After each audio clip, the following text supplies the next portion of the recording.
Hello, this is Anika Naram Reddy, and today I will be speaking about water crisis, failure of the government or the people. And I am taking the stance that the water crisis is a failure of the government. According to a Niti Aayog report in 2018, India is suffering from its worst water crisis in its history.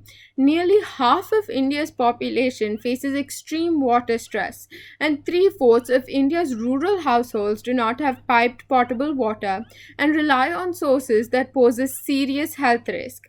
I will be talking about the role of the government in the water crisis with respect to storage capacity, government initiatives, and stress on groundwater. Firstly, storage capacity.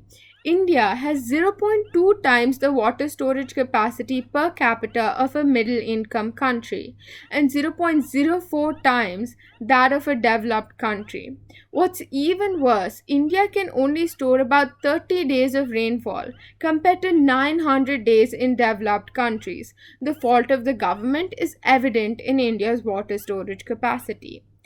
Secondly, government initiatives. The establishment of the Ministry of Jal Shakti and the launching of the Jal Jeevan Mission in 2019 were aimed to mitigate India's water crisis.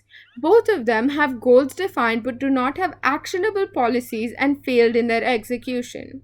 The Ministry of Jal Shakti aimed to unite the different government divisions responsible for water management has failed in its purpose because the same divisions are still maintained although under a single body.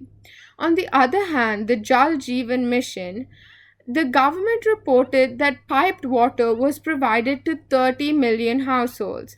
However, the reliability of this data is questionable because the government information systems has reduced the amount of data available to the public.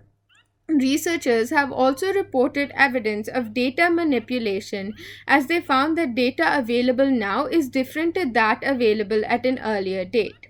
This creates mistrust in the population that motivates them to choose private water supplies over public ones, leading to the collapse of public systems. Again, a failure of the government. Lastly, but the most important point to stress is the overconsumption of groundwater. Two bills introduced in 2016, the Model Groundwater Bill and the National Water Framework Bill, were both delayed in their implementation and eventually all activity was stalled. The lack of stringent environmental regulations imposed on the release of industrial and civil wastewater has led to surface water contamination, increasing the stress on groundwater.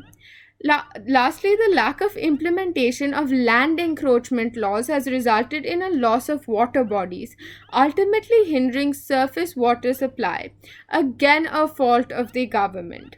Hence, the people are not the cause of the water crisis but rather the victims of it, and blaming them would basically be victim blaming.